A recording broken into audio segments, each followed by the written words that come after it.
equipo de coordinadores. Sean todos ustedes bienvenidos, estimados maestros, y ante todo darles las gracias por aceptar la invitación a esta capacitación tan importante en nuestra vida docente y aún más en nuestra vida como maestros de educación religiosa en nuestras instituciones educativas de las Fuerzas Armadas y Policía Nacional del Perú. Gracias, maestros, padres de familia, catequistas, porque entendemos que existe en cada uno de ustedes la necesidad de formarse, de una formación teológica y doctrinal continua, porque aunque los tiempos cambien, la palabra de Dios permanece. Tengan todos ustedes la más cordial bienvenida esta noche y a continuación, con actitud de reconocimiento de que Dios está presente en medio de nosotros y con humildad nos ponemos en esa actitud orante para iniciar con la bendición nuestra reunión de esta noche. Adelante, hermana Marleni, tiene usted la palabra para iniciar esta noche con la oración. Buenas noches, Misarela, estimados docentes que hoy nos acompañan en el curso de formación doctrinal. Es una alegría, estamos viviendo en la iglesia un tiempo de gracia por el jubileo de la esperanza y también estamos muy pronto para elegir al nuevo Papa. Por ello no tenemos que dejar de invocar al Espíritu Santo, es aquel que guía y fortalece a la iglesia en todo tiempo. En el nombre del Padre, del Hijo y del Espíritu Santo. Amén. Vamos a ponernos en la presencia de Dios, sobre todo para que Él también nos dé la inteligencia, nos abra la mente y el corazón para poder aprovechar este tiempo de formación. Vamos a decir juntos: ven Espíritu Divino, manda tu luz desde el cielo. Padre amoroso del pobre, don de tus dones espléndido, luz que penetra las almas, fuente de mayor consuelo. Ven dulce huésped del alma, descanso de nuestro esfuerzo, tregua en el duro trabajo, brisa en las horas del fuego. Entra hasta el fondo del alma, divina luz que enriquece. Mira el vacío del hombre cuando le faltas por dentro.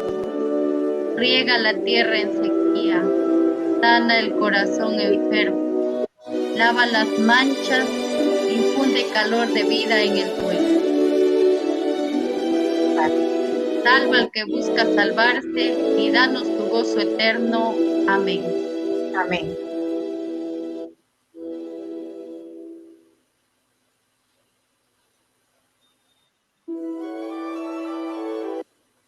Vamos en este momento también a reflexionar el Evangelio de hoy.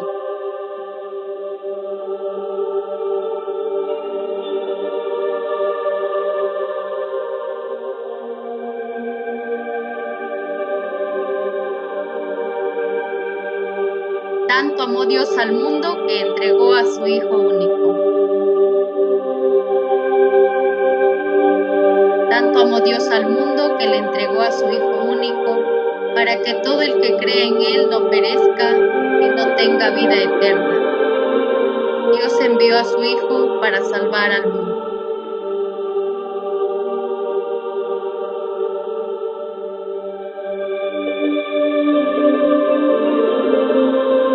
Cada uno de nosotros que hemos vivido este tiempo en la Semana Santa y ahora estamos viviendo el tiempo de Pascua, hemos experimentado ese gran amor que Jesús tuvo por cada uno al entregar su vida.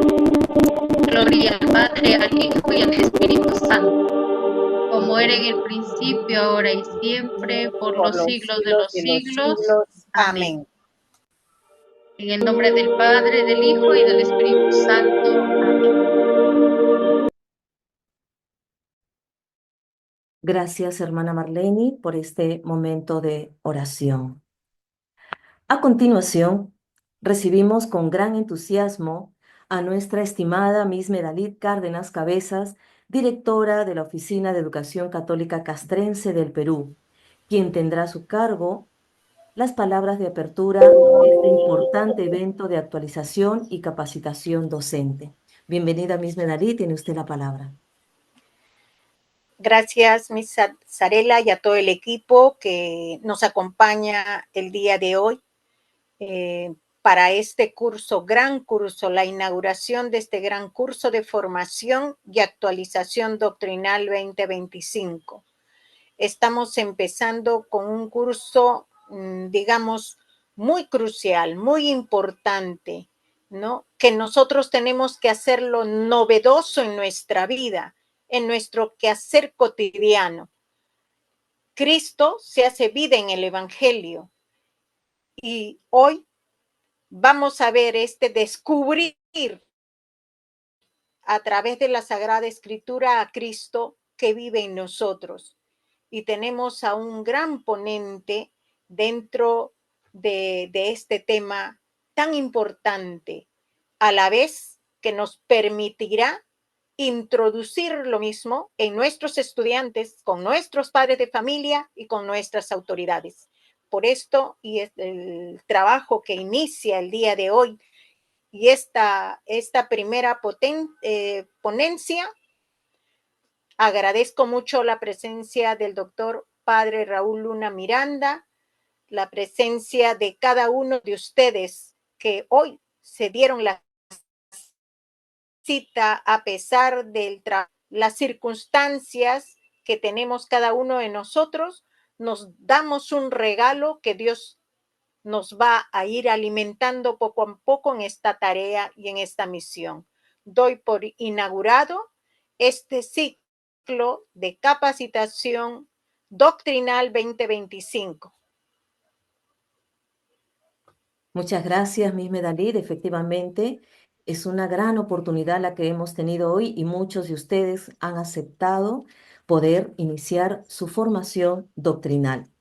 Pero antes de iniciar, unas breves recomendaciones. Primero, tener siempre en cuenta el audio durante la ponencia. Luego, tomar nota, elaborar sus preguntas para luego generarlas en el chat y que al finalizar la ponencia el ponente pueda pues responder cada una de sus inquietudes. Y finalmente, nosotros informaremos de manera oportuna el momento en el cual vamos a facilitar el formulario para que registren su asistencia. ¿Sí? Recuerden que es importante abrir el enlace del formulario con su cuenta Gmail, ¿sí? O Gmail. Muy bien, sin más preámbulo, sin mayor dilación, vamos a dar inicio a nuestra capacitación doctrinal presentando a nuestro docente, a nuestro ponente, perdón, el día de hoy, miércoles 30 de abril 2025. Como decía Miss Medalí, tenemos el privilegio de contar con la presencia de un gran especialista en la materia, el padre Raúl Luna Miranda. Él es doctor en Ciencias Bíblicas y Arqueología por el Estudio Bíblico Franciscano de Jerusalén, de la Pontificia Universidad Antonianum de Roma. Él se ha especializado en la literatura sapiencial del Antiguo Testamento y en lenguas antiguas, hebreo, arameo, griego. Es también gran conocedor del Antiguo Oriente Próximo. Es docente de teología de la Universidad Católica Sede Sapiencia y docente de Sagrada Escritura en la Universidad Católica de Trujillo. Sacerdote de la diócesis de Caraballo y actualmente párroco en la iglesia Santa María de la Reconciliación en Los Olivos. Constantemente realiza cursos de formación y actualización bíblica para sacerdotes, religiosos, laicos. Como podemos ver, tenemos el privilegio de contar con un gran sacerdote de una excelente trayectoria profesional. Recibamos pues esta noche con nuestros aplausos virtuales a nuestro ponente. Hemos esperado con mucha expectativa, Padre, este taller que estamos seguros será de gran valía en nuestra vida cristiana católica. Bienvenido, Padre Raúl, tiene usted la palabra. Muchas gracias y buenas noches. Realmente soy yo quien debo sentirme honrado de poder compartir con ustedes, profesores, docentes, pero sobre todo cristianos, católicos, hermanos, que se dedican también a la evangelización, ¿no?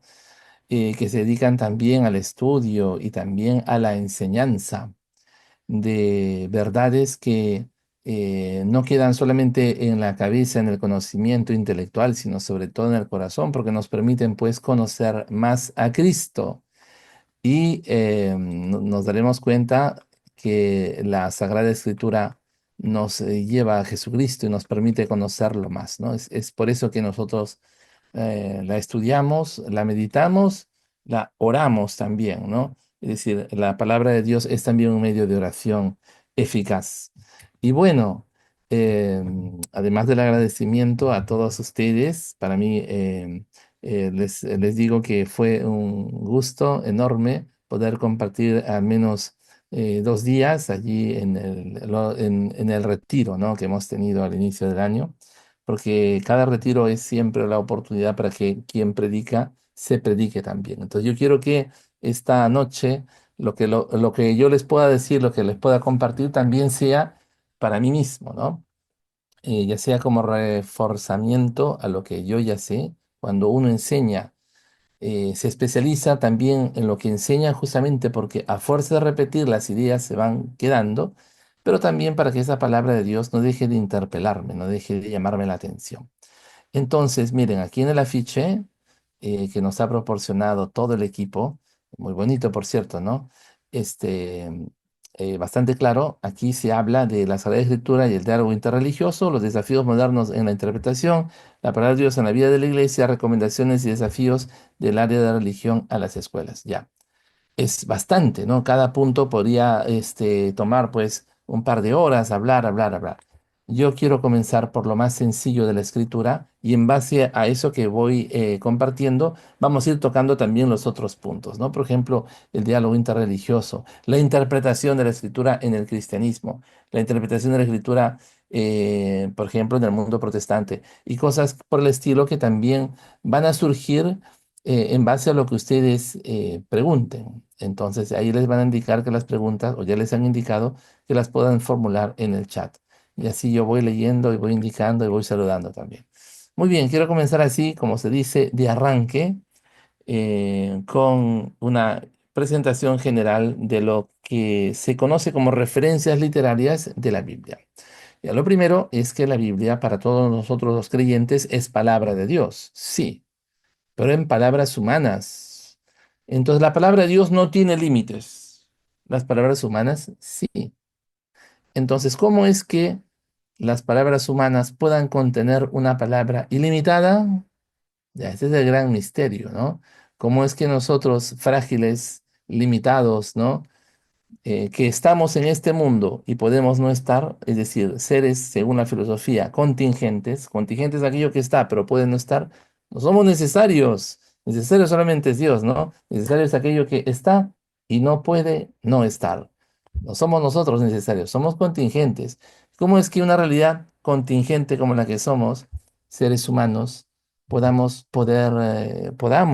en nuestro interior acoger la inmensidad de Dios, su gracia, su presencia? Son misterios muy grandes, ¿no? Entonces, la Sagrada Escritura también nos ayuda a comprender el misterio por el cual Dios viene a nosotros, a nuestra humanidad, hablándonos en nuestro lenguaje y tratándonos como amigos. Todo esto, lo que yo les he dicho, va a estar presente en los textos que vamos a comentar, guiados también por la Dei Verbum, un documento muy importante. Entonces, dice Deuteronomio 30:14, cerca de ti está la palabra, ¿no? Muy cerca de ti, en tu boca y en tu corazón, para que la pongas en práctica. Deuteronomio es el quinto libro de una serie de libros que los hebreos llamaban Torá, que en castellano se puede traducir con ley. No es mala traducción, ley, pero es mucho más exacto decir que Torá se debe traducir con enseñanza. ¿Por qué? Porque la Torá contiene todo lo que Dios enseña. Es más, Torá es un participio del verbo irá, que significa enseñar, ¿no? Entonces, todo lo que Dios enseña se encuentran en estos 5 primeros libros: Génesis, Éxodo, Levítico, Números y Deuteronomio. ¿Por qué no traducir con ley? Es que no todo lo que Dios enseña es ley. Por eso es que no es tan preciso traducir con ley la palabra Torah, ¿no? Porque también Torah se usa para hablar de las enseñanzas de la mamá. Se dice la enseñanza de tu mamá, Torat inmeja, la enseñanza de tu mamá. Puede ser que la mamá enseñe también con leyes, pero no todo lo que la mamá dice son leyes. No todo lo que Dios dice es una ley, no. Dios también tiene palabras de ternura, de corrección, de ánimo, palabras de consolación, y no todo es ley. Por eso es mejor traducir Torah con enseñanza, ¿ya? Entonces, esta palabra que ya para ese tiempo, para la composición del libro del Deuteronomio, ya se conocía, ya se había difundido, estaba cerca. Esa cercanía eh, hay que considerarla bajo dos aspectos. Una cercanía física, ¿no? Todos nosotros a estas alturas tenemos una Biblia, y hasta dos, hasta tres. Tenemos programas en nuestros ordenadores que nos permiten pues acceder a la Biblia, ¿no? Sus digamos así, los recursos tecnológicos que ayudan a comprender, a analizar, a comparar, ¿no? Pero también esa cercanía es también de corazón, ¿no? Espiritual. Es que la palabra de Dios ha llegado a nosotros siempre, desde que éramos pequeños, ¿no? Nos han hablado del arca de Noé, nos han hablado del hijo pródigo, nos han hablado, pues, del Padre Nuestro, y hemos recibido catequesis. O sea, no somos ajenos a la Biblia. Como yo no puedo ser ajeno a una persona, por ejemplo, de mi familia, ¿no? Tengo un tío que quiere mucho a mis papás, entonces ese tío es cercano. El tío no vive conmigo, pero el tío es cercano, ¿no? Entonces, cada vez que me encuentro con el tío es una ocasión importante para compartir con él sus alegrías, sus experiencias, ya. Entonces, si este tío viene nada más y yo no lo miro, ni siquiera le hablo, o digo solamente buenos días y me voy y no atiendo lo que dice, estoy desaprovechando una oportunidad para conocerlo, ¿no? Entonces, mucha gente sabe que tiene un tío, pero no le hace caso, no le interesa. Mucha gente sabe que tiene una Biblia, pero no le hace caso, no la leen, ¿no? En ese sentido, yo, por ejemplo, en mi parroquia, veo que hay gente que ambienta sus reuniones de una manera muy bonita, ¿no? Una mesita, un mantel, la imagen de la Virgen, un crucifijo, una velita encendida, una Biblia en medio y un rosario. Entonces, las veces que me han invitado a este grupo, he pasado todo el tiempo en espera diciéndome interiormente, ¿y a qué hora leen la Biblia? O sea, la Biblia no es un adorno, la Biblia es para ser leída y sobre todo para que sea puesta en práctica. Entonces acá tenemos en el Deuteronomio la clave de antemano para recurrir a la Biblia siempre, porque su finalidad es que esté en nuestra boca para proclamarla, pero en nuestro corazón para ponerla en práctica. Así es. Entonces, ante la pregunta, ¿qué es la Biblia? Es una pregunta justa, importante. La Biblia es, sobre todo, la palabra de Dios en palabras humanas. Su palabra puesta por escrito. Dios tiene muchas formas de hablar, de llegar a los hombres. Dios puede llegar a los hombres incluso sin palabras. Y sin embargo, ha elegido un camino de revelación, de comunicación directa con los hombres, ¿no? Tratándolos como amigos, como en el caso de Abraham. Pero esa palabra que es oral también se ha visto reflejada en un texto escrito. Ahora, pensemos, ¿cómo es posible que un texto escrito, que es también bastante limitado, porque no es que la Biblia sea prolongada a 28 volúmenes y que sigan apareciendo? No, son 73 libros, sí, pero son limitados, se pueden leer los 73, ¿no? En un tiempo de lectura de 6 meses o si quieren un año y algunos 30 años, pero se puede terminar de leer todos los libros de la Biblia. Entonces, son palabras humanas, sí, pero que contienen la palabra de Dios. La Biblia entonces es la palabra de Dios en palabras humanas. Esto lo decía San Juan Pablo II, yo no lo he citado, pero lo he puesto allí para que a través de una explicación muy sencilla, todos fijemos ideas, ¿no? Acerca de qué es la Biblia, la palabra de Dios en palabras humanas. Entonces, eso que vemos abajo, que dice CCE, es el Catecismo de la Iglesia Católica. Padre, pero así no se abrevia, esas no son las siglas del catecismo. Catecismo es C y C. No, los documentos de la iglesia tienen sus abreviaciones en base a la tradición bíblica. Por ejemplo, en hebreo se daba nombre a los libros de la Biblia con las primeras letras, ¿no? Nosotros decimos Génesis, pero esa es la versión griega. La versión hebrea no se dice Génesis. El primer libro de la Biblia se llama Bereshit, porque así comienza la Biblia, Bereshit.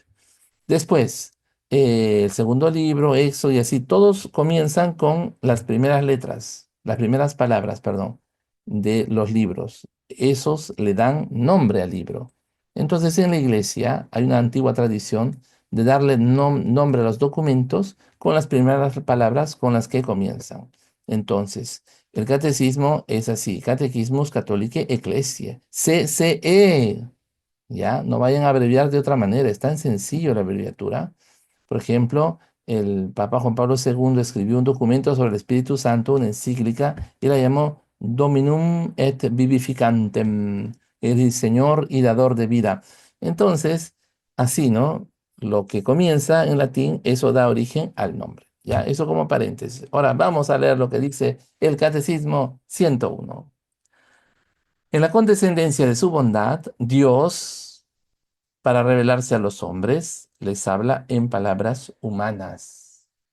Dios, para revelarse, o sea, para darse a conocer. Dios les habla en palabras humanas. Comillas, de verbo número 13. La palabra de Dios, expresada en lenguas humanas, se hace semejante al lenguaje humano, como la palabra del Eterno Padre, asumiendo nuestra débil condición humana, se hizo semejante a los hombres. Ya, ese es un número del catecismo que se dice bastante feliz, porque en pocas palabras te dice un montón de cosas. Hay una condescendencia. Dios que mira nuestra pequeñez, siente compasión, se llena de bondad y baja para darse a conocer. Eso se llama revelarse. Dios se revela. Y en esa revelación Dios usa el lenguaje humano. Ahora, esa palabra de Dios que se expresa en lenguas humanas se hace semejante al lenguaje humano, como la palabra del Eterno Padre, Jesucristo, asumiendo nuestra débil condición, se hizo semejante a los hombres para conducirnos a todos a Dios. Entonces, detrás de la comprensión de lo que es la Sagrada Escritura está el misterio de la encarnación, el hecho por el cual el Hijo de Dios, eterno como Él, se hace hombre como nosotros. ¿Ya? Entonces, la encarnación explica también el misterio de la Sagrada Escritura. Ya, yo sé que algunos de ustedes se van a quedar con dudas, ¿eh? Pero yo tengo que ir adelante. Más adelante van a tener la posibilidad de preguntar, anotar sus preguntas allí en el chat, ¿no? Entonces, he puesto a leer, pues, aquí, por ejemplo, algunos saludos que hacen hacia mi persona. Qué bueno volver a verlo. Padre, pero ¿por qué estás despeinado hoy día? Ya, no, cosas por el estilo. No, no, no, mentira. Muy bien, muchas gracias a todos por los saludos. Vamos más adelante. Esta, perdón, primero explicarles qué cosa es la Dei Verbum. Dei Verbum es un documento de 1965 del Concilio Vaticano II, en el que este, se ha explicado, se ha dicho, se ha tratado acerca de lo que Dios ha ido comunicando a la iglesia a lo largo de la historia, ¿no? Y cómo la iglesia ha comprendido lo que Dios ha ido comunicando. Es decir, lo que la iglesia entiende por Biblia, lo encontramos en este documento de un poquito más de 50 años llamado Dei Verbum, que significa palabra de Dios. El año 2006, cuando todavía era Papa Benedicto XVI, el Papa Benedicto convocó a un sínodo de la palabra, es decir, a una reunión de toda la iglesia en la que los obispos que participaron, los sacerdotes, especialistas, ellos sacaron un documento, documento postsinodal, ¿no? Y lo llamaron a este documento Verbum Domini, que quiere decir palabra del Señor. Es del 2006.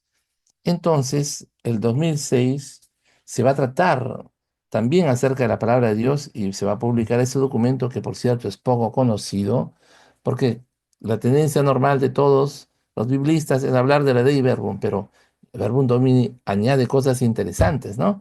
Y va a decir el número 15 de la Verbum Domini, perdón. La palabra de Dios, pues, se expresa con palabras humanas gracias a la obra del Espíritu Santo.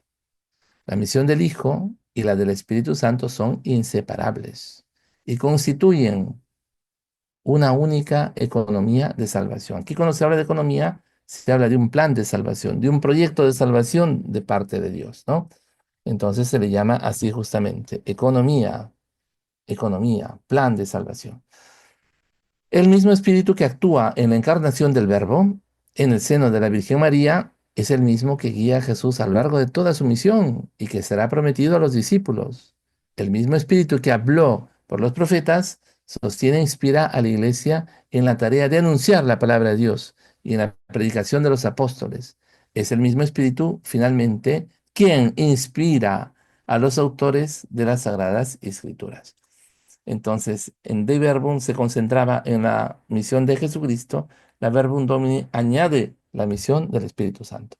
Ya, eso es para darnos cuenta que la iglesia también se va actualizando poco a poco en lo que es, pues, el lenguaje de lo que cree, es decir, en la explicación de la fe.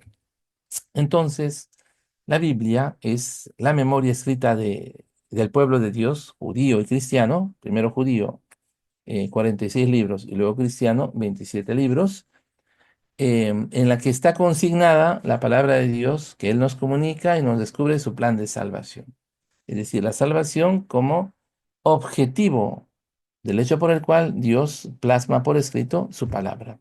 En ella han quedado plasmadas también por escrito las intervenciones salvíficas que Dios ha tenido para con la humanidad, es decir, las veces que Dios interviene para salvar a su pueblo, a todos los hombres, y a la vez también la historia de la respuesta humana. Entonces la historia de la fe. ¿De quién? De todo un pueblo. Pueblo de Israel y el pueblo, nuevo pueblo de Israel, el Israel de Dios, como diría San Pablo en la carta a los Gálatas, que se llama Iglesia. Bien, voy a ponerles un videíto que es muy bonito, muy ilustrativo, sobre lo que les estoy diciendo.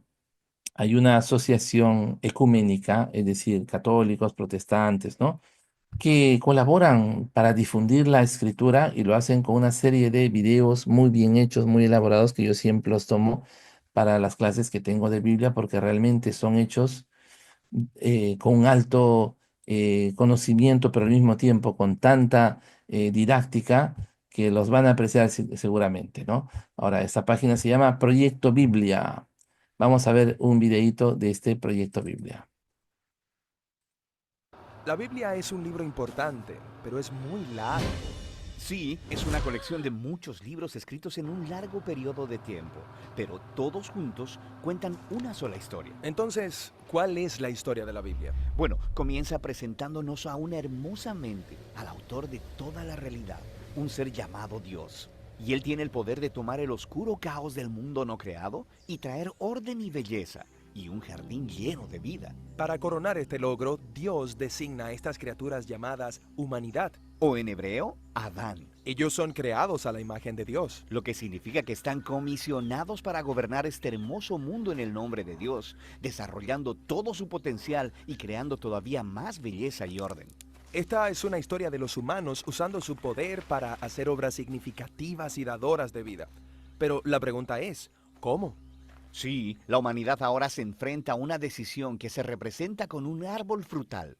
Así que los humanos podían asociarse con Dios y encontrar libertad al confiar en su conocimiento del bien y del mal. O podían tomar el poder y definir el bien y el mal por sí mismos, lo que los matará, advierte Dios. Ellos escuchan la voz de una criatura oscura y misteriosa que les dice que la decisión es muy simple.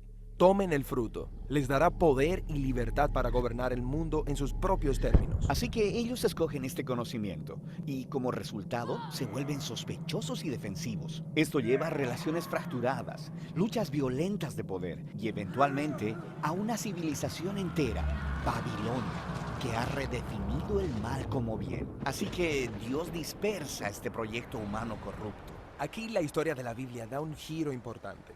Nos acercamos a la historia de un hombre y una mujer que salen de Babilonia. Abraham y Sara. Sí, Dios promete que de ellos surgirá un nuevo pueblo, una nación que tiene otra oportunidad de tomar la decisión correcta. Si tienen éxito, se abrirá un nuevo camino hacia adelante para el resto de la humanidad. Esta es la razón por la que el resto de la historia de la Biblia se trata de esta familia. Y las cosas no salen muy bien. A pesar de la guía personal de Dios, la familia de Abraham se rinde ante la misma tentación, redefinir el bien y el mal en sus propios términos, separados de Dios. Incluso cuando los mejores de entre ellos estaban a cargo, gobernantes que amaban la guía de Dios y tenían sabiduría divina, aún ellos cedieron. Así que Israel fue advertido por sus propios profetas de que estas decisiones los llevarían de nuevo a Babilonia, esta vez como cautivos conquistados viviendo en el exilio. Esto es exactamente lo que sucedió. Así que, incluso con la guía personal de Dios, Israel falla. ¿Quién podría lograrlo? Bueno, los profetas dicen que la historia no ha terminado.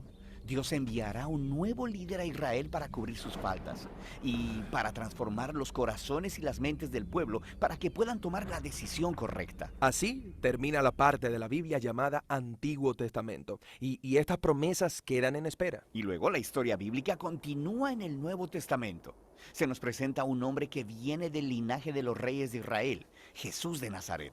Él dijo que traería el cumplimiento de todas estas promesas. Él confrontó esa maldad oscura y misteriosa a la que toda la humanidad se había rendido y resistió su poder. Luego, él anunció que Dios había llegado para gobernar el mundo a través de él mismo. Jesús enseñó acerca de la definición de Dios del bien y el mal. Él dijo que el verdadero poder es servir a otros. De acuerdo con Jesús, es la gente que ama a los pobres e incluso a sus enemigos. Esta es la clase de gente que verdaderamente gobernará el mundo. Esto es confuso, pero también muy hermoso. Sí, así que eso es lo que dice la historia acerca de Jesús, que Él es Dios hecho hombre, para hacer para Israel y para toda la humanidad lo que jamás podríamos haber sido por nosotros mismos. Él vino para tomar las consecuencias de nuestra maldad sobre sí mismo, y su amor sacrificial demostró ser más poderoso que la maldad, incluso más que la muerte misma. Así que ahora la humanidad tiene una nueva decisión. Representada por un nuevo árbol, un madero. Mantenerse en la antigua manera de ser humano o aventurarse en este nuevo camino. Y en esta historia, aquellos que eligen el camino de Jesús se encuentran a sí mismos empoderados por el poder de Dios. Las personas que saben que son amadas y perdonadas por Dios pueden volverse personas que aman y perdonan a otros. El movimiento de Jesús se dispersó rápidamente a través del mundo, formando estas nuevas comunidades, personas que siguen el camino de Jesús. Pero se enfrentan con problemas. Había persecución externa por parte de las personas en autoridad, e internamente había confusión, incluso transigencia. Sí, porque seguir a Jesús es muy difícil. Así que los líderes del movimiento llamados apóstoles escribieron cartas para consolar y desafiar a estas comunidades, para permanecer fieles en el difícil camino de Jesús. Y ellos son llamados a esperar el día en el que Jesús vendrá y cambiará todo. Así que la Biblia termina apuntando hacia el día en el futuro, cuando todo lo malo será corregido, cuando el mal será erradicado, el cielo y la tierra serán unidos y la humanidad podrá gobernar el mundo, juntos en el amor y el poder de Dios. Ok, así que esa es la historia de la Biblia. Ella contiene juntos todos estos libros. Lo que es interesante es que cada libro contiene una clase diferente de literatura que contribuye a la historia de manera única. Esto es lo que el siguiente video comenzará a explorar. Bien, no vamos a ver el siguiente video, pero sí les voy a mandar los enlaces para que ustedes sigan viendo, porque son videos bastante cortos y tienen también un video por cada libro de la Biblia, pero hecho de manera magistral, no se imaginan. Ya, entonces después les paso los enlaces. Por ahora, vamos a terminar esta primera parte en la que estamos mostrando qué cosa es la Biblia. Es literatura, sí. No podemos negar que es literatura, o sea, no es una tradición oral. La Biblia se forma a través de muchas tradiciones orales, pero es un texto escrito. ¿Es un solo libro? No, son muchos libros, es un conjunto de libros. 39 para los judíos, 66 para algunas iglesias protestantes, 73 para católicos, ¿no? Y al conjunto de libros se le llama biblioteca.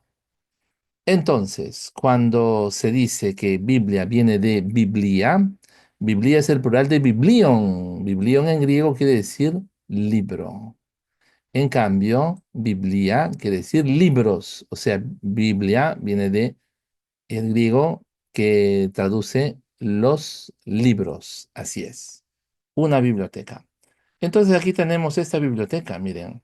Antiguo Testamento 46, tenemos los bloques Pentateuco, libros históricos, libros proféticos, libros poéticos y sapienciales. Entonces, son libros bastante pequeños. De aquí, por ejemplo, del Pentateuco, el más voluminoso es Génesis, son 50 capítulos, después los otros no llegan a 50. De los libros históricos, el más corto es Ruth, y Ruth se lee, no les miento, en 6 minutos. 6 minutos, lo que 6 minutos puedes ver televisión, comerciales nada más, tú lees un libro entero de la Biblia. Ya el libro Primero de los Reyes es voluminoso, Josué, Jueces también, ¿no? Pero Crónicas, o sea, no es que sean imposibles de leer, se leen y se leen con facilidad, ¿no? De aquí, libros proféticos, tal vez Daniel sea un poco más difícil, lo mismo Lamentaciones, que son libros proféticos, pero repito, no es imposible, se puede leer, claro está. Nuevo Testamento, tenemos el bloque de los Evangelios, Hechos, que es un libro en sí mismo, no está asociado, digamos, a una colección. Las cartas apostólicas, ¿no? Paulinas, ahí tenemos una, por ejemplo, Romanos, Corintios, Gálatas. Después otras cartas, por ejemplo, cartas católicas, Santiago, primera y segunda de Pedro y así. Tenemos entonces una biblioteca con libros que tienen, lógicamente, una historia detrás, un autor o varios autores y destinatarios, pero también tienen contenido y forma de comunicar el contenido, ¿no? Que se llama género literario. Hablamos rápidamente del texto. El texto es, como sabemos, obra literaria. Depende de las reglas del idioma en el que fue escrito. Entonces, el texto original de la Biblia se va a formar primero en hebreo, luego en arameo y finalmente en griego, en ese orden. Las lenguas de la Biblia son hebreo, arameo y griego. El hebreo es un idioma que se puede aprender. Si ustedes gustan, les puedo enseñar hebreo. En 15 horas académicas, ustedes pueden leer como voy a hacer yo ahora. Voy a subrayar la primera línea, voy a leer de derecha a izquierda y voy a decir, Bereshit bara Elohim et hashamayim ve et haaretz. Ve haaretz haitá tohu vabohu. ¿Cómo se traduce? Y la tierra era desierto y vacío. Algunos dicen caos y confusión. Sí, dice, Vehoshek al peni tehom, veruach Elohim merajefet. Merajefet significa sobrevolar o aletear, lo que hacen las aves. Ruach Elohim quiere decir el Espíritu de Dios. Merajefet al peni hamayim, sobre la superficie de las aguas. Así es. Entonces, en este Génesis 1:1, yo estoy leyendo hebreo. Ese fue el idioma en el que se escribieron los textos, al menos de eh, 39 libros de la Biblia. 39 libros en este idioma, ¿no? ¿Se puede conocer? Sí. Si yo he aprendido, ustedes también pueden aprender. No estoy leyendo de derecha a izquierda. Vayomer Elohim Yehi Or. Vayehi Or. Vayomer Elohim. Y dijo Dios, Yehi Or, sea la luz. Vayehi Or. Y la luz fue. Ya, entonces es la primera vez que interviene Dios hablando directamente y su deseo es que haya luz, ¿no? Que sea la luz. Vayehi or, y la luz fue. Es decir, su voluntad, su deseo es siempre realizable. Es decir, la voluntad de Dios siempre se realiza. Or quiere decir luz, acá está el sustantivo, y es también el nombre de una mujer. Yo he encontrado en Israel alguna señorita que se llama Or, ¿no? Da risa, ¿no? Pero es que en castellano también. ¿Cuántas señoritas, cuántas señoras no se llaman Luz? Yo tengo una tía Luz. ¿Cómo estás, tía Lucifer? No, no, no, Lucifer no. Luz, es decir, es un nombre de mujer, ¿no? Or es un nombre de mujer en hebreo.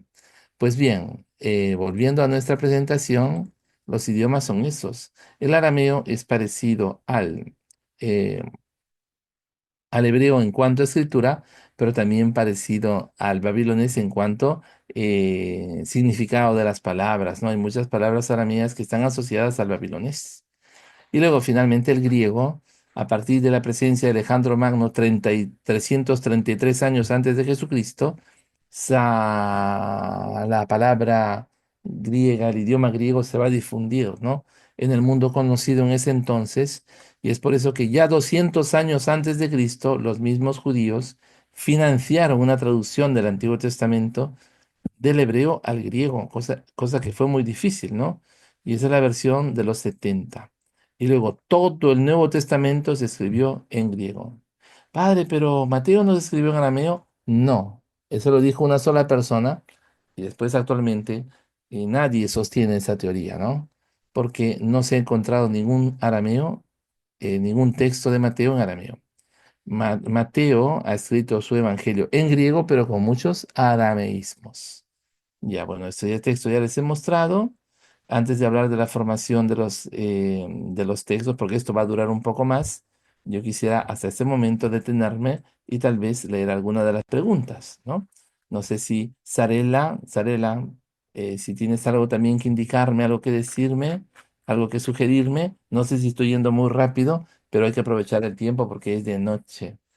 Y si no aprovechamos, todos nos quedamos dormidos, ustedes y yo también. Y la profesora, mi querida amiga Medalit Cárdenas, también. No, no, mentira, mentira. No, padre. Este, Oye, por ahora nos está quedando todo muy claro, se escucha bien el video, también nos ha abierto una nueva puerta de aprendizaje. Sí, De las preguntas que leo aquí en el chat es, no sé si se trata por el libro de Daniel o es una conversación que han tenido que les ah, no, pareció no, muy no, es algo que yo dije, difícil. ¿no? Por ejemplo, a ver, la primera de Isabel Díaz dice, buenas noches, ah, no, no. Sí. Walter dice, ¿Por qué Daniel, es ¿por qué es difícil, no? difícil? Porque Ujú. Daniel tiene género apocalíptico, por eso es difícil. El género apocalíptico tiene que ver con el género profético. Y también propiamente es un género en sí mismo. Y si no conoces la simbología, si no conoces el juego de palabras, te pierdes y vas leyendo una cosa cuando el autor ha querido decir otra. ¿Ya? Entonces, para ese tipo de lenguaje hay que tener más preparación y más conocimiento, tanto histórico como cultural y a la vez teológico. Por eso que también el Apocalipsis de Juan en el Nuevo Testamento es un libro bastante complejo. Y no se comienza a leer la Biblia por los libros complejos, sino por los libros más sencillos. Ahora, Juan Paul Benítez pregunta, ¿la Biblia es en hebreo? ¿Se puede descargar el programa y traducir? Es que ya la Biblia ya la tienes traducida. Para traducir requieres no solamente saber el hebreo, sino conocer muchas. Es que la traducción es una profesión. Así es. Ya mínimo es 5 años de conocimiento, mínimo. Entonces, lo que sí uno puede hacer conociendo el hebreo es profundizar, ¿no? Pero hay Biblias en todos los idiomas, en inglés, en griego, en latín, ¿no? En francés, uno tiene. Ahora, este programa no lo puedes descargar. Este programa te cuesta $350. No lo puedes descargar. Se llama BibleWorks. Hay otro también que se usa ese para PC, ¿no? Para, digamos, para Windows. En cambio, hay otro programa, Accordance. Ese es más caro, ese cuesta como $500, pero es solamente para Macintosh, ¿ya? Es decir, para Apple. Ya, ¿qué más? ¿Alguna pregunta más? No, ya. Esta parte de la formación Recordarle, del... padre, quizás recordarle a nuestros oyentes que sus preguntas lo pueden formular en el chat, no esperar Ujú. hasta este momento, lo pueden redactar como lo han hecho las dos personas y usted va a responder sus interrogantes. Pueden escribir los docentes, cualquier duda que tengan, no has ninguna vergüenza, ningún temor, preguntar, porque sí hay dudas respecto a las escrituras porque ha habido toda una evolución, se han descubierto nuevos, ¿no? Nuevas traducciones, etcétera, y sería interesante que aprovecháramos la presencia del padre Raúl para que él despeje nuestras dudas. Adelante, Ya, padre. Hay gracias. una pregunta. Ya, un Sí, momento, vamos ahora a silenciar porque es que ya, es que las preguntas, hay una sección, ¿no? Para responder. Antes de continuar, porque ya no me puedo detener en las preguntas. Ya dimos la oportunidad, tienen que esperar un poquito, ¿ya? muy Entonces, bien. después voy a seguir leyendo las preguntas. Voy a ir directamente a la formación del texto. Eh, El texto que nosotros tenemos no es uniforme, no se escribió en un año, no se escribió en 10 años, ni siquiera se escribió en 100 años. Los textos se escribieron en un margen de 1000 años. Entonces, en 1000 años, en 1000 años, pasan muchas cosas, suceden muchas cosas. En 1000 años, los idiomas pueden aparecer y desaparecer. Hace 1000 años no existía el idioma castellano. No existía. Hace 1000 años tampoco existían los incas como dominación. Los incas son más o menos del 1200, pero es decir, hace 800 años, pero no hace 1000 años. 1000 años es bastante tiempo, bastante tiempo. Entonces, en 1000 años se ha formado lo que hoy nosotros llamamos Biblia. Hay que ver cómo se formaron esos textos. Entonces, Dios, dice el Catecismo de la Iglesia número 106, ha inspirado a los autores humanos de los libros sagrados. Esa inspiración, por si acaso, nunca se ha entendido como un dictado, tampoco como una manipulación. No, tú estás escribiendo y Dios manipulando tu mano y tú vas siguiendo lo que... No, la inspiración es un don del Espíritu, un carisma del Espíritu, para que los autores sagrados, asistidos, guiados por el Espíritu Santo, a través de sus composiciones literarias, puedan plasmar la voluntad de Dios que nos lleva a la salvación. Entonces, Dios ha inspirado a los autores humanos de los libros sagrados. En la composición de los libros sagrados, Dios se valió de hombres elegidos que usaban de todas sus facultades y talentos. Entonces, si usan todas sus facultades y talentos, son también autores. De este modo, obrando Dios en ellos y por ellos, como verdaderos autores, claro está. Es que si el libro de Ruth lo escribió, por ejemplo, un juez, no sabemos quién ha sido, ¿ya? Pero esa persona ha sido un instrumento para que Dios obre a través de él, ¿no? Y es un verdadero autor. Dios es el autor, sí, porque inspira, pero hay también autores humanos que se desconoce como verdaderos autores. Ellos van a poner por escrito todo y solo lo que Dios quería, ¿ya? Todo y solo lo que Dios quería. ¿Se pudo poner más cosas? Claro está, pero lo que se puso, el volumen de cada libro, eso ha dependido de lo que Dios quería, de su voluntad. Entonces, la Biblia no cayó del cielo. Tampoco la dictaron los ángeles a los agiógrafos. Agiógrafo quiere decir escritor sagrado. Los textos de la Sagrada Escritura fueron compuestos, elaborados. Hay todo un proceso de formación de los libros a lo largo de muchos siglos. Ya, aquí hago un alto. Les digo, ¿por qué la gente escribe libros? Hay distintas motivaciones, ¿no? Algunos por razones comerciales. Escribo porque voy a vender libros. Otros escriben por pasión, ¿no? Otros escriben como agradecimiento. Voy a hacer la biografía a mi abuela que me crió, me educó, ella fue maestra de tal colegio, entonces voy a hacerle su biografía. Entonces es una motivación, ¿no? Hay otros que escriben los libros porque hicieron una investigación fructífera, publicaron su tesis de doctorado, entonces encontraron una financiación y ahora están publicando su libro. Es decir, hay muchas razones por las que se escriben. Los libros de la Biblia se escriben por una razón, por comprender a Dios y por darlo a conocer. Por comprender a Dios, claro, es un intento de comprender a Dios. O reflejan una comprensión de Dios, a veces bastante limitada, pero justa en cuanto al intento. Pero al mismo tiempo, una comprensión del hombre, de la vida, para que se difunda, para que fortalezca la fe que se comparte. Es decir, siempre para los libros sagrados tiene que estar presente la fe. De lo contrario, no se habrían escrito. Y después, tiene que estar presente también un intento de vincular la propia vida a la vida divina, a la vida de Dios. Porque la historia de la Biblia es la historia de la humanidad. Una humanidad que muchas veces ha caído, ha flaqueado, se ha visto golpeada también por las circunstancias de la vida, tipo guerras, y sin embargo ha perseverado gracias a que Dios se ha hecho presente a lo largo de la historia, ¿no? Lo que vimos en el video. Dios se hace presente, Dios se revela. Entonces, eso es lo que hay que tener en cuenta, ¿ya?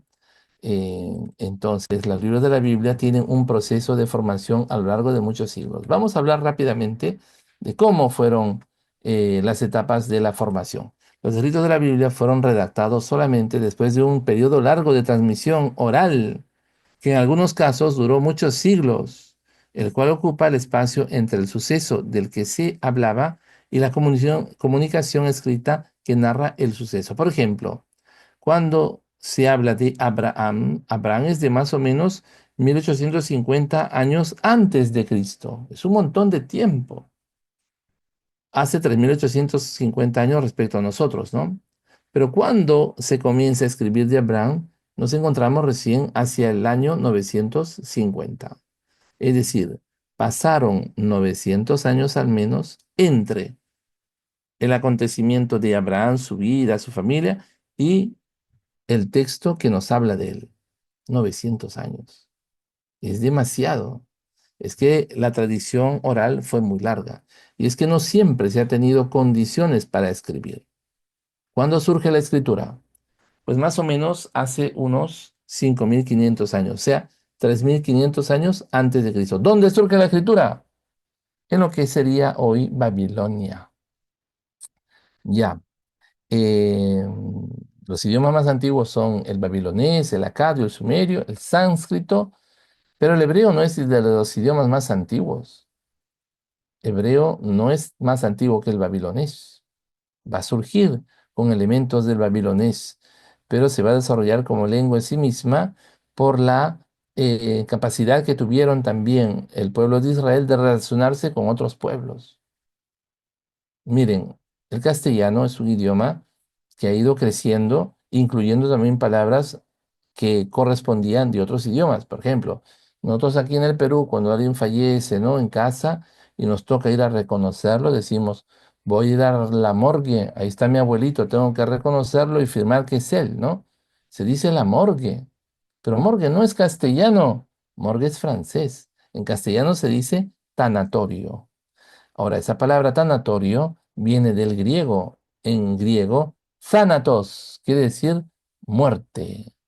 Athanatos quiere decir inmortal. Y a Dios se le dice, tú Dios eres inmortal y santo. Hagios athanatos. Dios es santo e inmortal, ¿no? Entonces, en castellano decimos morgue, pero su propia expresión en castellano castizo sería tanatorio, ¿no? Pero usamos por el influjo del francés. Cuando se comenzó a usar morgue y no se usó, ¿por qué no se usó tanatorio? Ya son detalles que tienen que ver seguramente con algún suceso de la historia, ¿no? Entonces, una cosa es el hecho histórico y otra cosa es el tiempo en que se habla de ese suceso en la historia. Ya. Un momento, ¿dónde estamos? Aquí estamos. Ya, estas son las etapas de la formación de la Biblia. Acontecimiento, interpretación, formulación, transmisión, puesta por escrito, canonicidad y traducción. Miren, esto es importante, ¿ya? Esto que les estoy presentando es importante.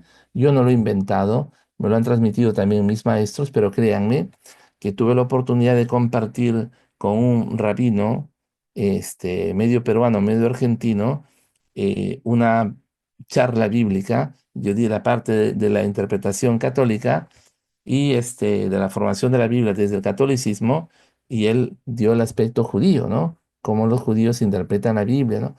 Entonces, estábamos ahí como panelistas los dos, pero cada uno hizo su presentación. Como comencé yo, me lucí, pues traté de hacer de la mejor manera, bacán, a ver qué dice este judío. No, empecé a hablar porque yo en ese tiempo todavía podía hablar hebreo moderno, que lo había estudiado con tanto sacrificio, y lo saludé en hebreo moderno, Manish Kama, Hakol Beseder. Entonces, Baruch Hashem, Hakol Beseder. Entonces le dije a esas cosas en hebreo, saludándolo. Y cuando le hice esta presentación al público, que eran algunos estudiantes de teología, otros eran ya sacerdotes, unos estudiantes de maestría, ¿no? En teología, cuando terminé de hablar sobre esto que les voy a explicar ahora, este judío rabino me dijo, Kol hakabot, que quiere decir literalmente, ¿no? todo orgullo, ¿no? Pero se usa para decir te felicito. Kol hakabot me dijo, te felicito. Yo le di la mano, gracias, le dije. Toda, no, bebakasha, se dice de nada, ¿no? Bebakasha. Entonces, cuando al día siguiente yo estaba en clase de teología, me llegó por WhatsApp el mensaje de este rabino judío que estaba a mi lado, ¿no? Y me dijo, por favor, ¿me puede pasar su PPT? Entonces, claro, les cuento esto porque esta parte es bastante interesante, muy interesante. Así que concentración máxima para poder captar este aspecto que nos ayuda a comprender en sí qué cosa es la Biblia y cuál es su finalidad. Vamos con el acontecimiento. El punto de partida de los escritos ha sido un acontecimiento o experiencia sobre la cual se hablaría o quizá un día se escribiría. Hay acontecimientos que suceden y que solamente una persona presencia. Hay otros que lo presencian más personas, ¿no? Y hay acontecimientos que tienen influjo o influencia global incluso, ¿no? La bomba atómica es un acontecimiento que dejó con la boca cerrada a millones de personas. Mató a 200.000 personas de un solo golpe. No solamente se quedaron con la boca cerrada, sino fueron aniquilados. Literalmente aniquilado quiere decir hacer nada. Nihil en latín quiere decir nada. Aniquilar, hacer nada. Así quedaron los de Hiroshima, ¿no? Con esa bomba llamada The Little Boy, ¿no? El niño pequeño. Entonces, un acontecimiento que sucede en la historia. Ahora, la Biblia parte de un acontecimiento que sucede en la historia, que no siempre puede ser detallado como ha sucedido, tal y como ha sucedido, sino normalmente se detalla a partir de una interpretación. El acontecimiento entonces está, pero no tenemos acceso, sobre todo cuando se realiza siglos y siglos atrás, ¿no? Lo que tenemos acceso todos es a la interpretación del acontecimiento.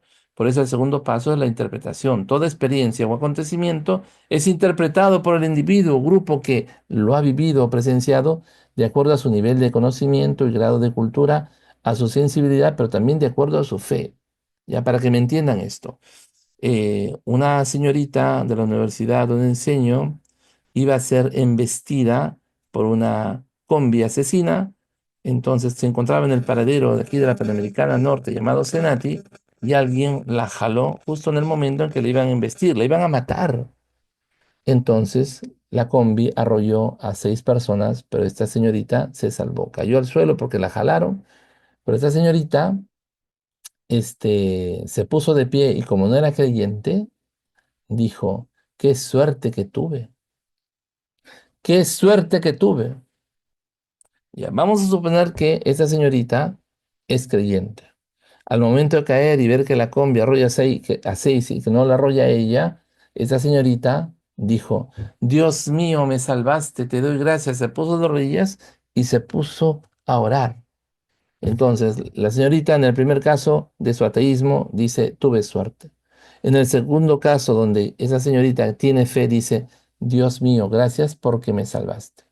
La pregunta que hay que hacer es, ¿la señorita tuvo suerte o es que Dios realmente la salvó? Entonces, ¿quién dice la verdad?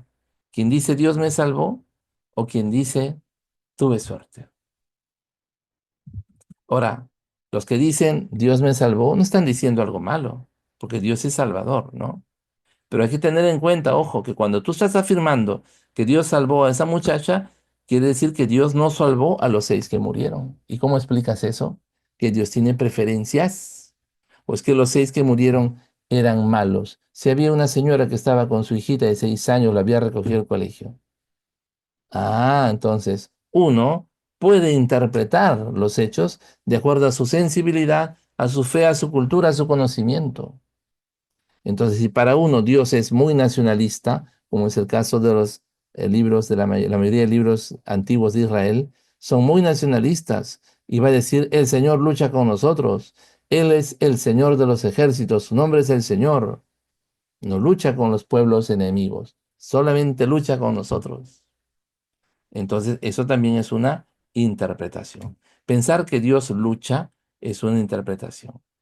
Pensar que Dios esté a tu lado en una guerra, como las cruzadas, es una interpretación.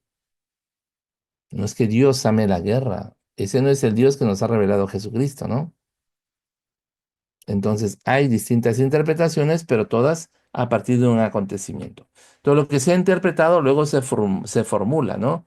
El ejemplo que les puse de la señorita, esa señorita, eh, una cosa es cómo le cuenta a su abuela y otra cosa es cómo se lo cuenta a su enamorado.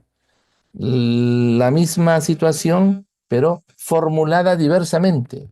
Toda experiencia o acontecimiento transmitido a otra persona tiene que ser formulado en un lenguaje para que pueda ser comprendido por el destinatario. Entonces, una cosa es que la mamá y el papá le cuenten al niño cómo es que vino al mundo, porque el niño se les pregunta, y otra cosa es cómo se lo cuentan al hijo mayor que ya tiene 18 años. ¿Ya? Entonces, la formulación depende también de la intención que uno tiene, pero sobre todo de los, digamos así, de los aspectos del destinatario, si es capaz o no es capaz de comprender. Ahora, eso que se ha interpretado y se ha formulado, ahora será transmitido. Y la transmisión es una cadena de comunicación. La experiencia interpretada o formulada fue transmitida a otra persona o a grupos de personas. Y esta transmisión puede ser oral o escrita, ¿no? Así es, la transmisión entonces, si es oral, va a permanecer durante mucho tiempo, muchos siglos. Y si es escrita, cuando hay condiciones. Después viene la puesta por escrito. Eventualmente, un autor literario, el último en la cadena de transmisión oral, puso por escrito aquellas tradiciones orales importantes. ¿Cuándo lo hizo? No lo sabemos. ¿Cómo lo hizo? Bueno, pues podría usar pergamino que dura más, que es la piel de un animal que se va tejiendo, curtiendo en sal y otros elementos químicos, y luego se obtiene como una, eh, digamos, como una especie de papel, porque es piel de animal, ¿no? Sobre el cual se puede escribir. ¿Y cómo hacían la tinta? Pues lo hacían un poco de malta, después de el fruto de las palmeras llamado dátiles y así otros componentes. Pero era una miel bastante precaria, ¿no? Es decir, pobre. Hoy nosotros podemos escribir eh, con lapiceros de última generación, con tinta líquida que permanece también en el tiempo, ¿no? Pues poner por escrito es siempre difícil. La escritura requiere conocimiento de una gramática, reglas de gramática, requiere también un límite, capacidad de síntesis. Nunca es fácil escribir. Después viene la canonicidad. Los textos escritos, algunos de ellos, van a ser transformados en norma de vida. La palabra canon quiere decir caña y se usaba también en griego para decir medida. Entonces, cuando algo es norma de vida, es normativo, entonces es canónico. Para preservar la unidad e identidad del pueblo, era necesario decidir cuáles habían sido los libros inspirados por Dios y qué deberían ser considerados como normativos, como norma de vida. Este libro me conduce a Dios. Entonces, la comunidad creyente, esa la del Antiguo Testamento, ellos van a proponer ciertos libros, ¿no? Van a discernir cuál viene de Dios y cuál no es tan de Dios, sino es más humano que divino. Entonces, la comunidad que revisando con ciertos criterios determina qué libros son. No es que los libros por sí mismos te digan somos palabra de Dios. No, no está escrito. Es la comunidad la que dice este libro sí, este libro no. Eso lo hace la comunidad judía en el Antiguo Testamento y en el Nuevo Testamento la comunidad cristiana. Ellos disciernen. De manera que esos libros, para ser canónicos, norma de vida, tenían que venir de Dios, es decir, ser inspirados por Dios. El siguiente paso, allá, fue necesario fijar un canon. Canon significa medida. Entonces, tuvieron que fijar un canon para que no se filtren libros que no eran revelación, sino simplemente tal vez conocimiento humano o materia humana, nada más. Así es, señores. Vamos a acabar. La colección de los escritos admitidos como significativos de la religión judía se llama Canon del Antiguo Testamento. Para los judíos solamente 39. Para los cristianos, 46. ¿Por qué? Porque 39 más 7, 46. Entonces, son 7 libros que se escribieron en griego que los judíos rechazaron. ¿Y por qué rechazaron los libros del Antiguo Testamento en griego? Porque los cristianos los usaban para defender, para proclamar, sí, a partir del texto. Entonces, por eso es que los judíos se van a quedar con un canon del Antiguo Testamento que tiene 39 libros nada más, porque solo incluye los libros en hebreo y un pedacito en arameo. Entonces, traducción, como los idiomas hebreo, arameo y griego que fueron escritos en el que fueron escritos los libros de la Biblia cayeron en desuso, o sea, el griego evolucionó, ya cambió. En gran parte es igual, pero también tiene muchas diferencias respecto al texto original del que se escribió los libros del Antiguo Testamento. Entonces va a ser necesario traducirlos a otros idiomas. ¿Por qué? Porque hebreo corresponde a una época también bastante antigua, ¿no? Estamos hablando de más de 3000 años. Y hace 3000 años que se lee la escritura, se lee la Biblia. No son 3 años, son 3000 años. Entonces fue necesario traducirlos para que llegasen a mayor cantidad de personas. Entonces, en este proceso de formación aparece también la etapa del yo. Ustedes y yo, cada uno de nosotros. Finalmente la Biblia ha llegado hasta nosotros. El yo es la última fase del proceso de formación, unificación, comunicación bíblica. ¿Por qué?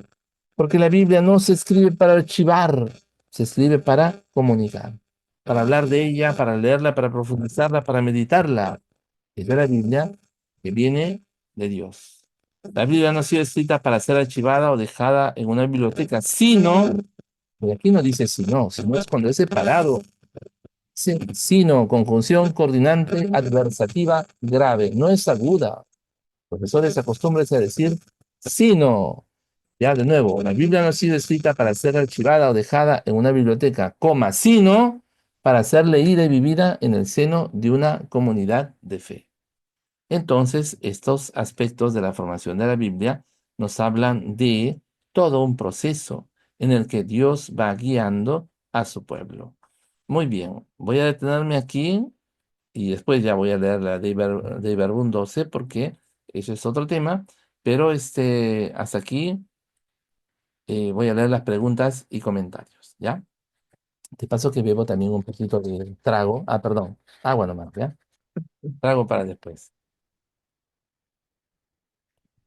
Ya, entonces voy a leer.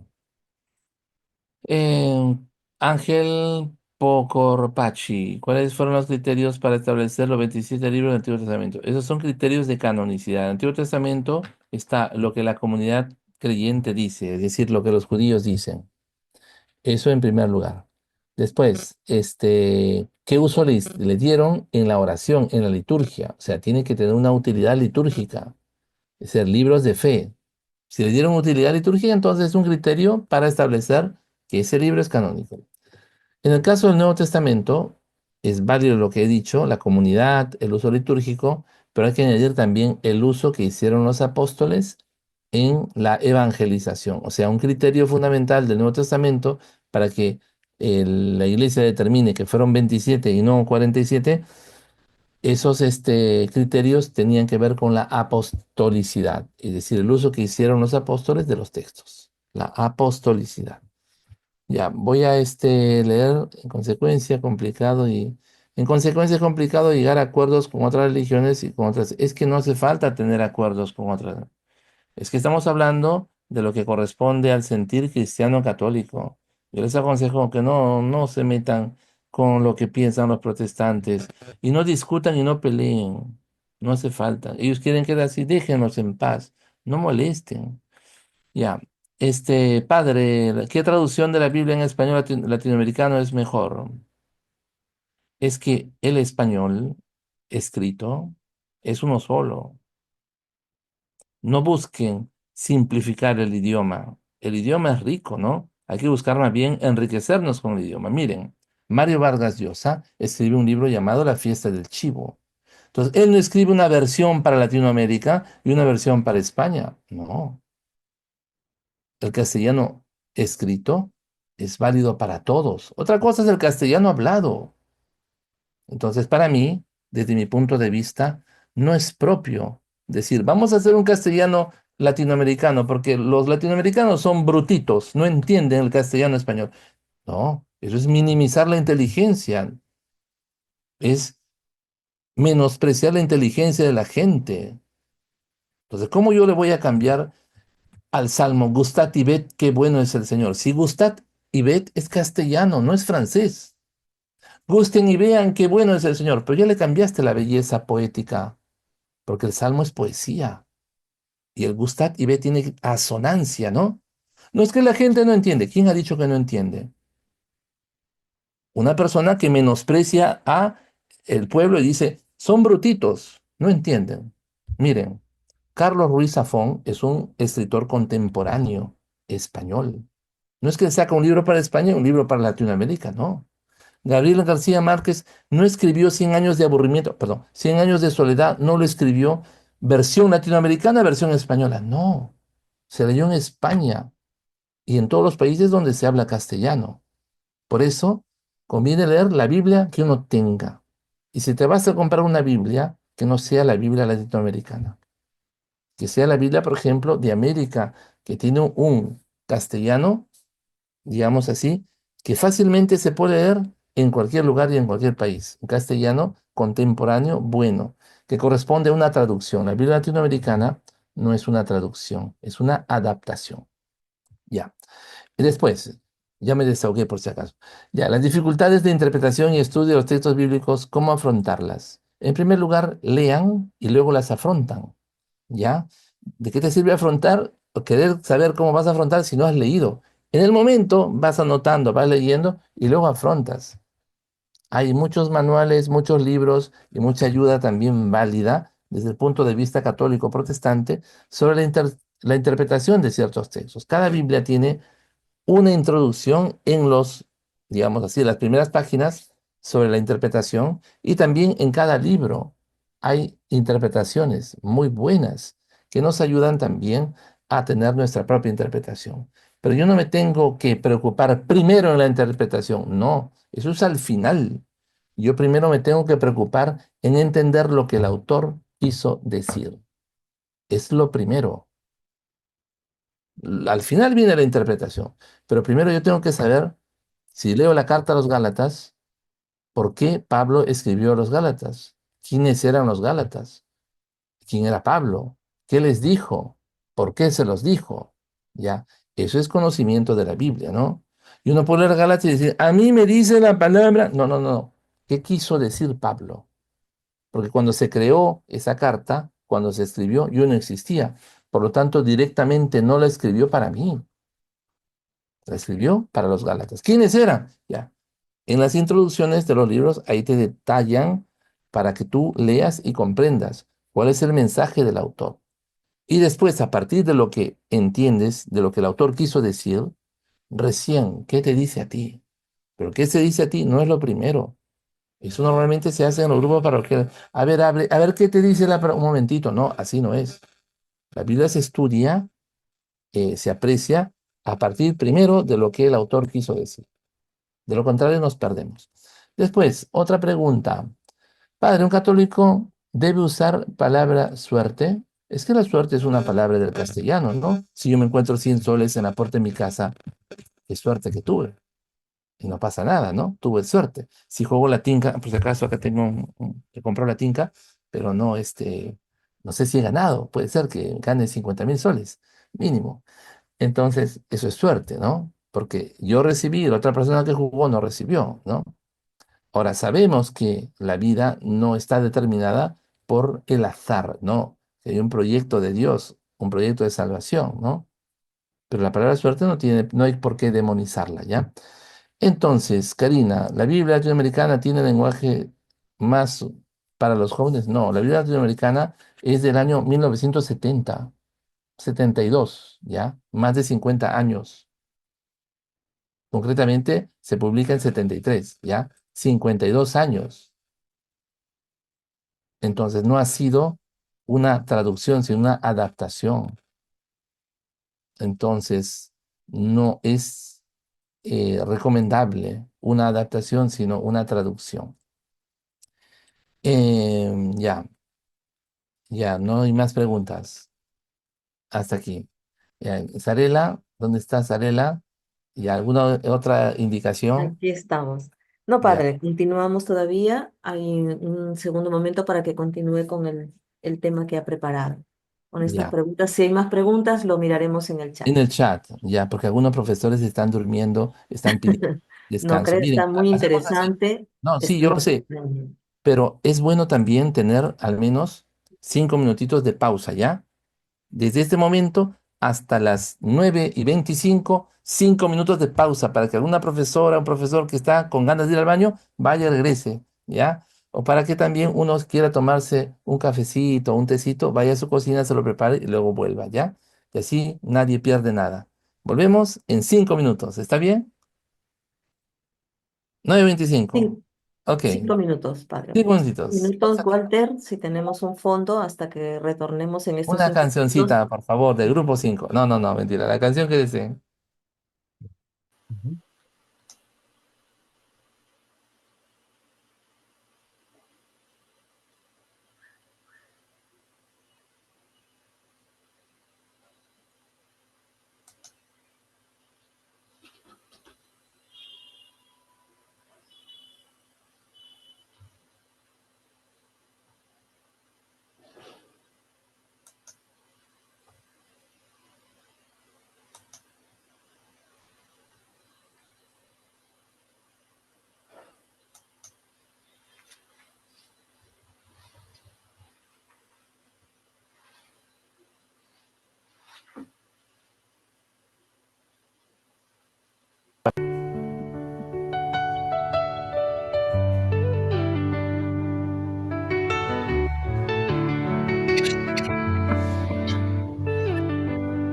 He buscado mil caminos sin saber que todo siempre lleva hacia tus pies. Me perdí queriendo controlar hasta que entendí que amar es soltar.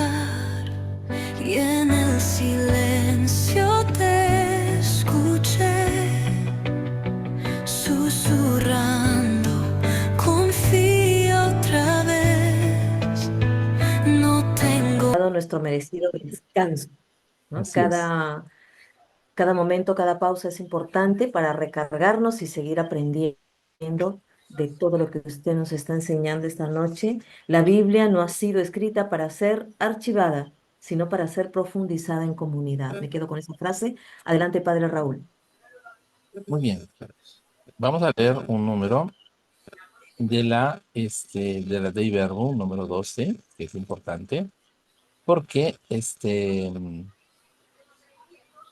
aquí se nos va a hablar eh, de los criterios que nos van a permitir después interpretar, ¿no?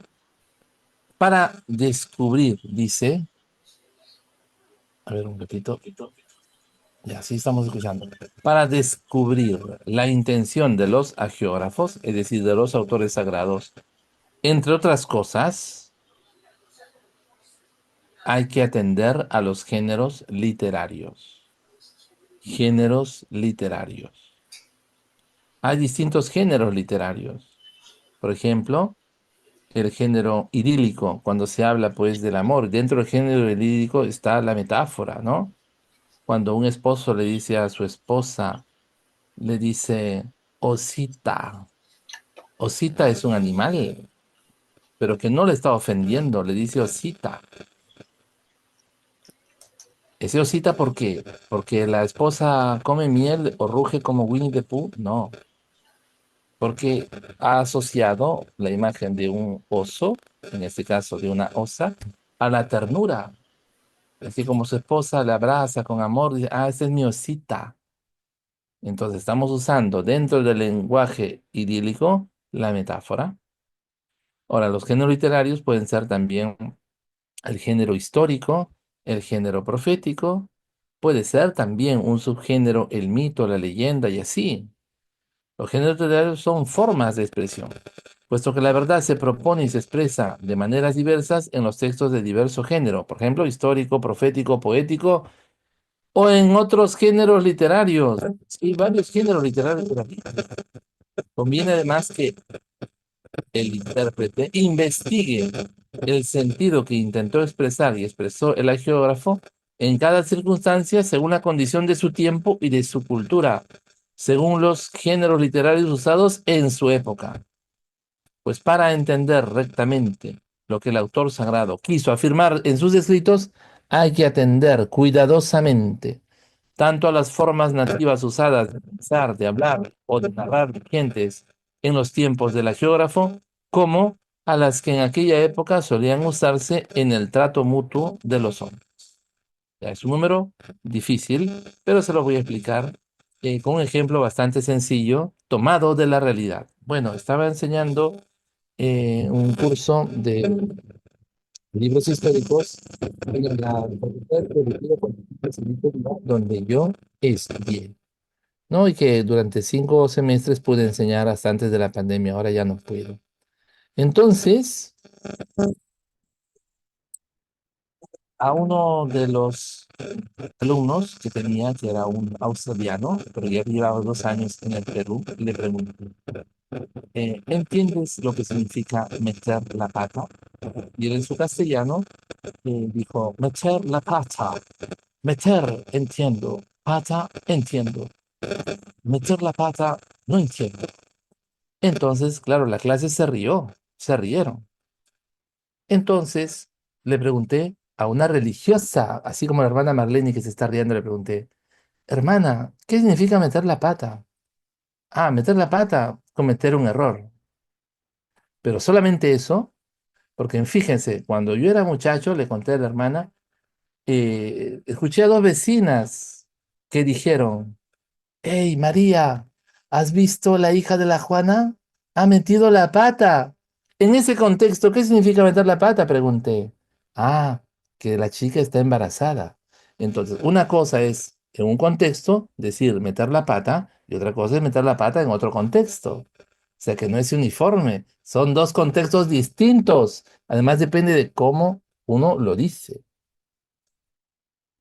Entonces, quise profundizar más en el sentido este de lo que les estoy explicando a ustedes ahora, con este texto de la Dei Verbum, cuando habla de atender las formas nativas usadas en la época en que fueron escritas. ¿Alguien me puede decir qué acontecimiento marcó la historia del Perú en 1993, 5 de abril? ¿Qué ocurrió? 5 de abril, 1993. ¿Nadie? ¿Cómo que nadie? Sí, aquí hay algunos que ustedes ya tienen más de 50 años. Golpe de Fujimori. Es que Fujimori cerró el Congreso. Un autogolpe. Disolver, dijo, ¿no? Disolver. Entonces, ese año, una revista de corte político que se llamaba Oiga, que ya no existe, publicó en su primera cara, ¿no? En la primera plana, publicó las metidas de pata de Chinochet. Entonces, a estos mismos alumnos de la facultad les pregunté, ¿quién me puede explicar qué significa las metidas de pata de Chinochet? Eran más o menos 25 alumnos, ni uno solo me pudo decir qué significaba las metidas de pata de Chinochet. Chinochet. Entonces, es una palabra, Chinochet, que solo lo entienden los que han vivido a partir de 1993, ¿no? Los excesos en cuanto a la autoridad, la tiranía, el hecho de ser dictador, ¿no? Ya, las metidas de pata de Pinochet, porque en Chile el dictador se llamaba Augusto Pinochet y en el Perú Alberto Fujimori, entonces se le relaciona a Fujimori con la actitud autoritaria, despótica de Augusto Pinochet, entonces se le llama, como a Fujimori se le decía el chino, aunque no era chino, era japonés, ¿no? Y la gente no dice nada. Entonces a este japonés se le decía Chinochet. Y metidas de pata quiere decir los errores que había cometido. Ninguno de los alumnos, de los 24 peruanos que había ahí, más el australiano, pudo decir claramente qué significaba. Entonces, ese tipo de cosas sucede en la Biblia si es que uno no conoce el contexto histórico. Uno lee y dice, pero ¿y esto cómo es? Ah, es que tienes que conocer el contexto histórico. Y la comparación que puede hacer también un autor con un personaje bíblico con otro personaje del contexto cultural de la época. Así es. Entonces se hace un poquito más complicado leer la Biblia si es que uno no conoce la historia. Ya, entonces la Biblia también hay que leerla en base a los géneros literarios. Cuando en literatura un animal habla, hablamos de fábula, ¿sí o no? El cuervo que le dice, la zorra que le dice al cuervo, qué bonito cantas. Y el cuervo estaba comiendo su queso. A ver, canta un poquito. Porque tú cantas bonito. Ninguna ave canta mejor que tú.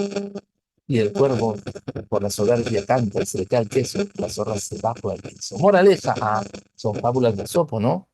Los animales no hablan. ¿Y por qué nadie dice que es una fábula cuando la serpiente le dice a la serpiente, a la mujer? La serpiente le dice a la mujer. ¿Es verdad que Dios les ha prohibido comer del árbol, de todos los árboles del bosque?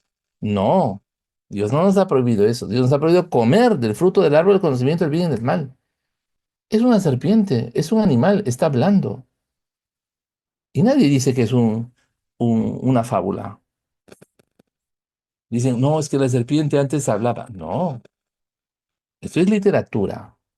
Es literatura, es un género literario, es un lenguaje simbólico. Padre, ¿pero qué? ¿La serpiente no? La serpiente es un animal, símbolo del mal. ¿Y por qué la serpiente? ¿Por qué no, por ejemplo, el tigre? Porque el pueblo de Israel tiene origen pastoril y los pastores se enfrentan a muchos peligros porque no son pastores de praderas, sino pastores del desierto. Viajan de Ur de los Caldeos hacia Egipto, haciendo una media luna, ¿no? La media luna fértil. Es el recorrido que hace Abraham. Entonces ellos podían sortear tantas dificultades, peligros,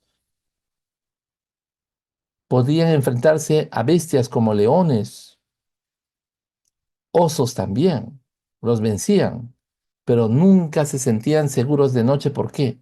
Porque habían serpientes que, lógicamente, sin advertirlos, les mordían y los mataban. Por lo tanto, la serpiente era para ellos, para su mentalidad, símbolo del mal.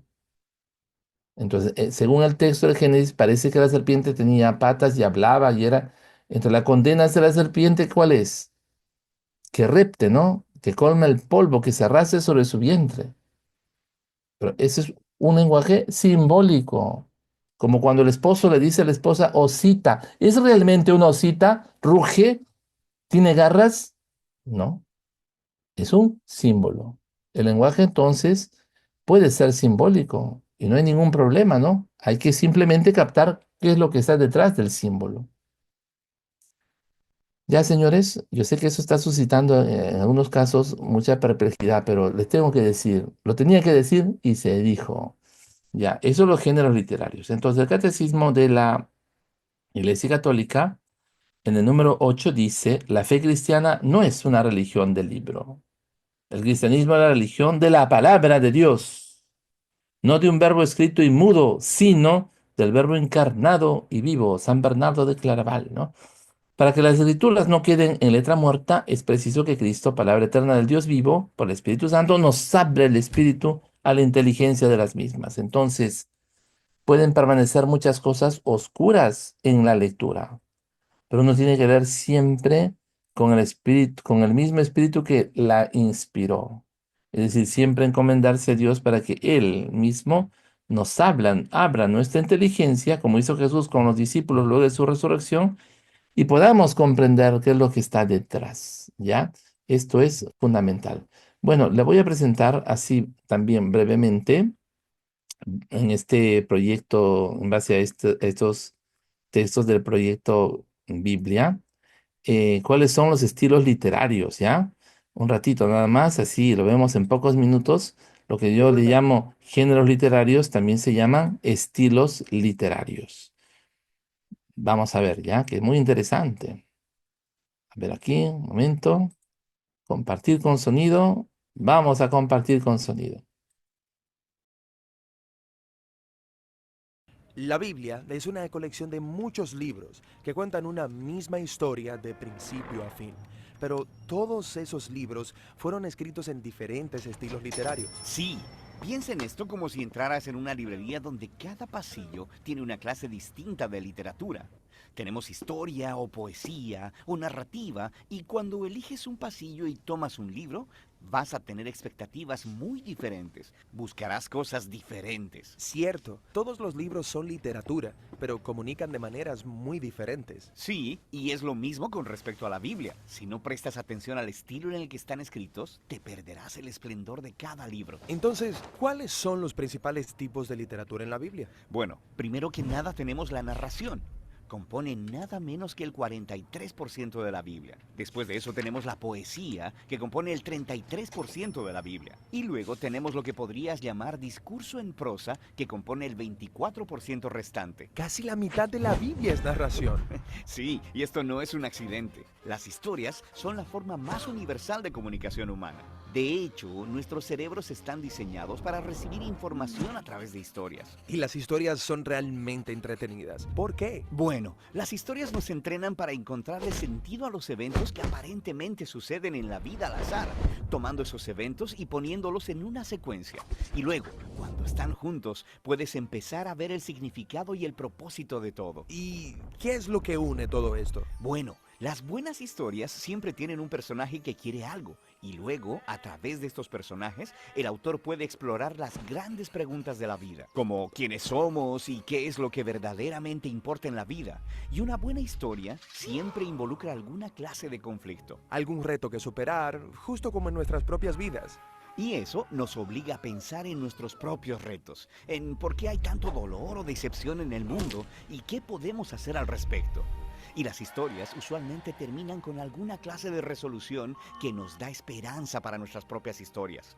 Ya que estas son historias bíblicas, ¿me muestran los personajes cómo debo vivir? Pues ese no es el punto. La mayoría de los personajes de la Biblia tienen defectos muy profundos. No debería ser como ellos, pero sí debemos vernos a nosotros mismos en ellos, lo que nos ayuda a ver nuestras vidas y nuestros defectos desde una nueva perspectiva. Y sin que te des cuenta, estas historias comenzarán a afectarte y cambiarán la manera en que ves el mundo, a otras personas y a ti mismo. Ahora, hay diferentes tipos de narrativa en la Biblia. Sí, tenemos la narrativa histórica, pero también las parábolas narrativas y las narrativas biográficas cortas, como los 4 evangelios. Los examinaremos en otros videos más adelante. Ok, después tenemos la poesía, que honestamente no leo mucho. Sí, como la mayoría de las personas, pero uno de cada 3 capítulos en la Biblia es poesía. Sí, ¿por qué tanta poesía? Bueno, los poemas hablan principalmente a través de un denso lenguaje creativo, uniendo imágenes para ayudarnos a visualizar el mundo de manera diferente. Los poemas usan mucha metáfora para evocar tus emociones y tu imaginación. Mucho lenguaje elegante, pero ¿no sería más fácil simplemente decirme lo que necesito saber? Bueno, piénsalo. En la vida tendemos a formarnos rutas mentales y pensamos mediante estos caminos familiares que son muy difíciles de escapar a través de la lógica o el razonamiento. Y lo que hace la poesía es obligarnos a salir del camino que nos es familiar hacia un nuevo territorio. Es astuto. Y hay diferentes tipos de poesía en la Biblia. Hay muchas clases de canciones o salmos. Después tenemos la poesía reflexiva de los libros de sabiduría. Y luego tenemos la resistencia apasionada de los profetas. Ok, el último gran tipo literario es el discurso en prosa, que compone un cuarto de la Biblia. Sí, estos son discursos, cartas o ensayos. Y el enfoque aquí es construir una secuencia de ideas o pensamientos en un argumento lineal que requiere una respuesta lógica, como, hey, ¿has pensado acerca de esto? También deberías considerar cómo se conecta con esto otro. Y si haces esto, entonces verás que esto es el resultado y a la luz de esa conclusión, por tanto, probablemente debes dejar de hacer eso para que esto otro sea el resultado. Así que me estás persuadiendo con razonamiento. Sí, el discurso te obliga a pensar lógica y consistentemente y luego a hacer algo al respecto. El discurso bíblico se encuentra en los conjuntos de leyes, en la literatura de sabiduría y en las cartas escritas por los apóstoles. Está bien.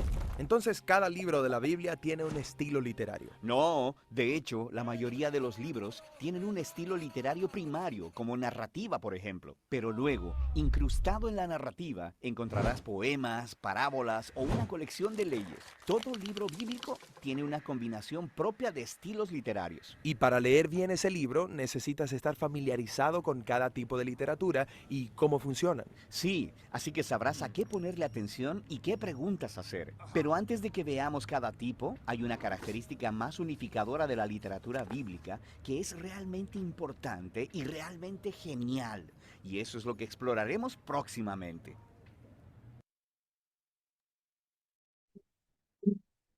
No sé qué me estás diciendo, Carmen, yo así lo voy a compartir con Walter, ¿ya?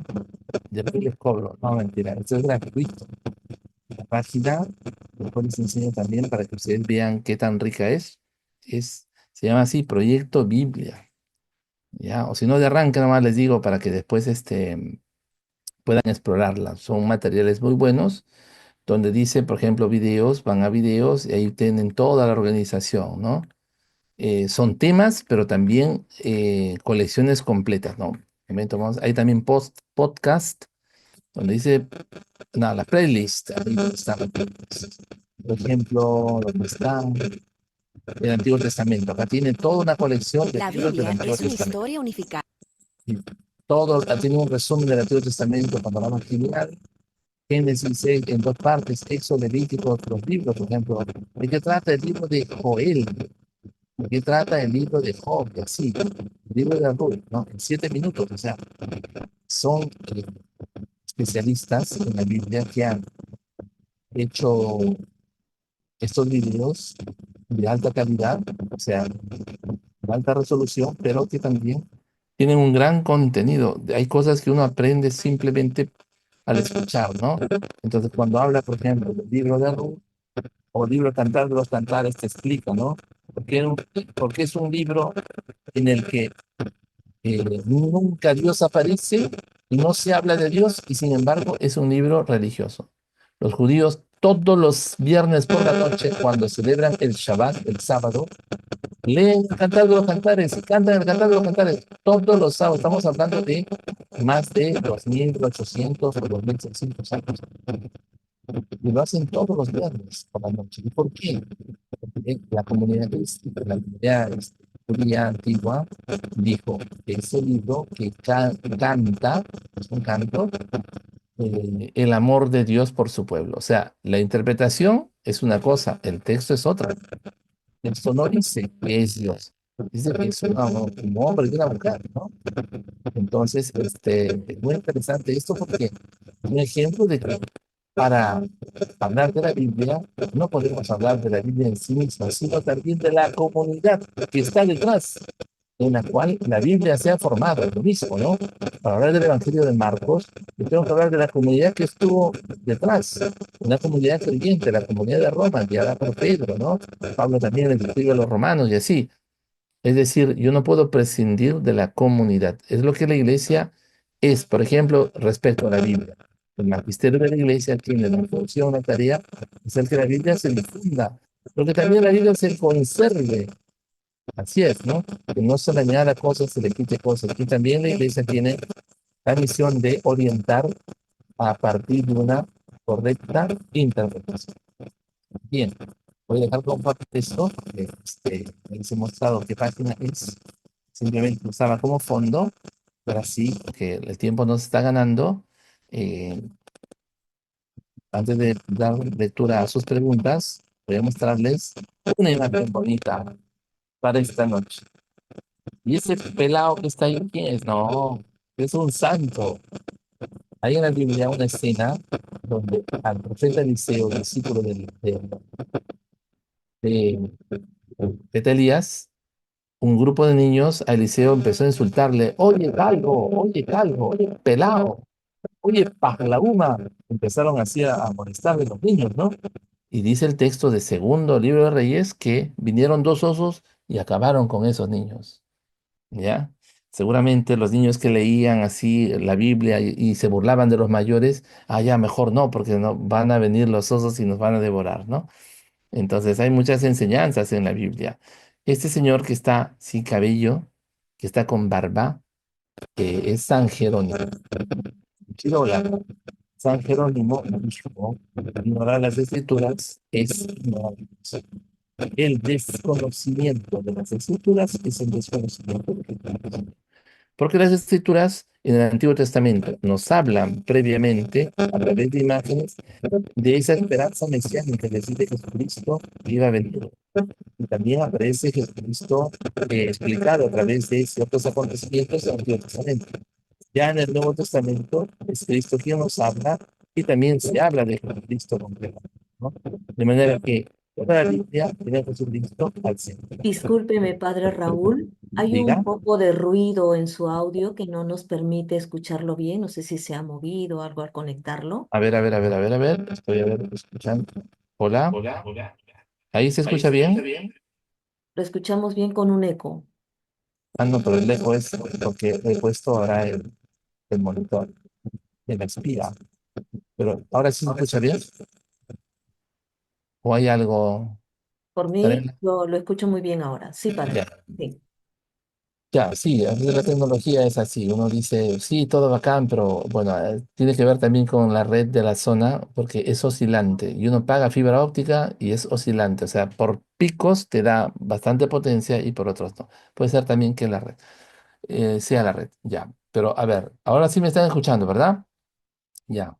Sí, lo escuchamos. Entonces, ignorar las escrituras es ignorar a Cristo. Eso decía San Jerónimo. Miren, en el siglo V, los cristianos podían leer la Biblia.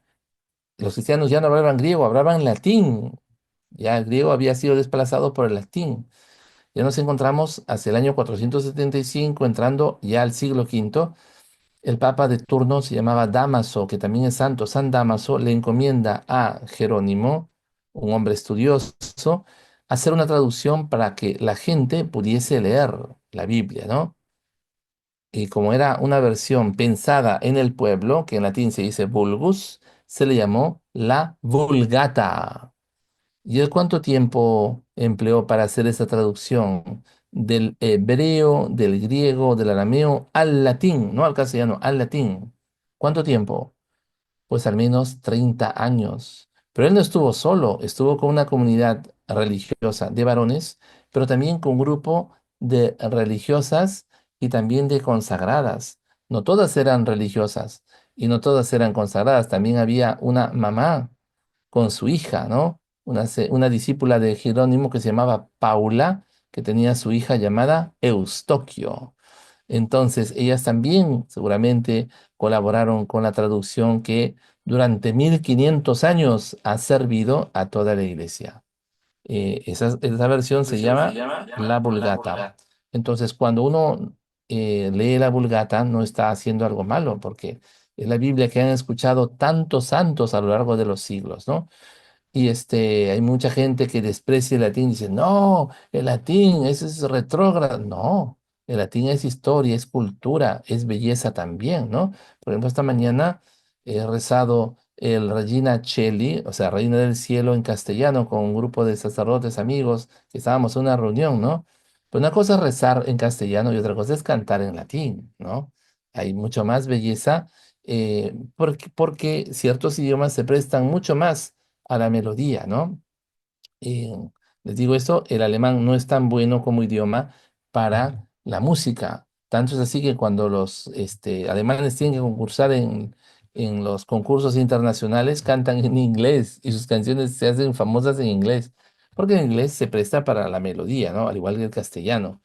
Pues el latín se presta también para la melodía, por eso el canto gregoriano hasta ahora es una biblioteca de arte que te conduce a Dios también a través de esa meditación, la tonalidad, el énfasis, ¿no? La asonancia, es belleza, ¿no?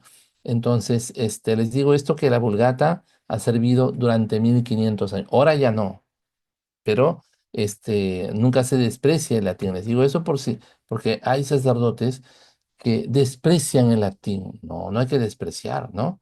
el latín ha servido, gracias a San Jerónimo y su equipo, para toda la iglesia, para que pueda entrar en contacto con la palabra de Dios, de esa manera conocer a Cristo y encontrar en él vida eterna. Voy a leer rápidamente las preguntas. ¿Qué Sí, hay, consejos nos puede brindar para una eficaz animación bíblica? Pues que uno personalmente medite la palabra de Dios, la lea, se deje animar, ¿ya? Es que yo no puedo teóricamente organizar un proyecto de animación bíblica si es que a mí la Biblia no me dice nada. No, me tiene que decir tantas cosas. ¿Qué consejos entonces? Bueno, primero, dejarse cautivar por la Biblia de manera personal. Segundo, ¿qué dificultades? Dificultades es porque a veces nos hacemos un mundo sabiendo la interpretación de la Biblia, debe tener en cuenta el género literario. No, miren, leer la Biblia, por ejemplo, comenzando por los Evangelios, todo el Nuevo Testamento y luego a partir de Génesis, debe ser un ejercicio también, ¿no? Entonces, si yo no leo porque no quiero aprovecharme de la lectura para beneficio en cuanto a la fe, al menos por cultura lo tengo que hacer, ¿ya? Lean la Biblia, si es que no por fe, al menos por cultura. Y hay gente que ha leído por cultura la Biblia y se ha dejado por conquistar. ¿Ya? Eso es importante. Después, ¿dónde está? Otra pregunta. ¿Existen un número de géneros literarios en la Biblia o descubiertos en los últimos tiempos? Hay varios, hay subgéneros también, ¿no? Pero eso, cuando tú lees un libro, en las líneas introductorias al libro te lo va indicando también, ¿no?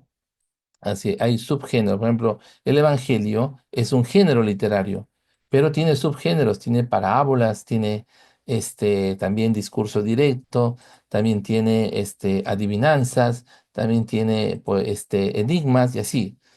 Dentro del Evangelio uno puede encontrar otros subgéneros. Ya, ¿qué otra pregunta más? Bueno, creo que ninguna más. Ya, Zarela. Padre Raúl, cuánto hemos aprendido y cuánto por seguir aprendiendo y profundizando sobre el libro más importante en nuestra vida cristiana católica. Tenemos que aprender a ser expertos ya que somos educadores. Aquí estamos en esta invitación, padres de familia, catequistas y nosotros maestros. Antes, padre, quiero pedirle, han colocado ya en el chat el enlace de asistencia. Es muy importante, por favor, que ingresen y registren su asistencia. Padre Raúl, permítanos unos minutos para Sí, darle la claro. palabra a nuestro coordinador, Marco Reyes, que muy amablemente va a dirigirle unas palabras. Adelante, Marcos, tienes la palabra. Gracias, Misarela. Muy buenas noches con todos. Honrado, ¿no? De poder expresar unas palabras cortas pero significativas. También a nombre de nuestro obispo general castrense, Monseñor Juan Carlos Vera Plasencia, de nuestra directora que nos acompaña, la Magíster Jesús Medalí Cárdenas Cabezas, expresamos nuestro más sincero y profundo agradecimiento, Padre Raúl Luna Miranda, doctor en Ciencias Bíblicas y Arqueología, por tu valiosa participación en el evento Formación Actualización Doctrinal 2025, organizado por la Oficina de Educación Católica Castrense. El tema que nos ha impartido el Padre, Descubriendo la Luz a través de la Sagrada Escritura, no solo nos ha permitido acercarnos con mayor profundidad al mensaje de Dios, sino que ha encendido en nosotros el anhelo de seguir descubriendo esa luz que guía nuestra vida cristiana, especialmente en el contexto de nuestra misión como comunidad castrense. Gracias, Padre Raúl, por compartir con nosotros tu sabiduría, tu experiencia y sobre todo tu testimonio de amor por la palabra de Dios. Que el Señor te bendiga abundantemente y te siga utilizando como instrumento de luz y verdad para muchos. Muchas gracias. Muchas gracias, Marco. Gracias de verdad por la oportunidad a todos. Gracias a la profesora muy querida, Medalit, Zarela también, Marco. Marco, yo lo he conocido hace mucho tiempo, hace más de 30 años, cuando tenía cabello todavía.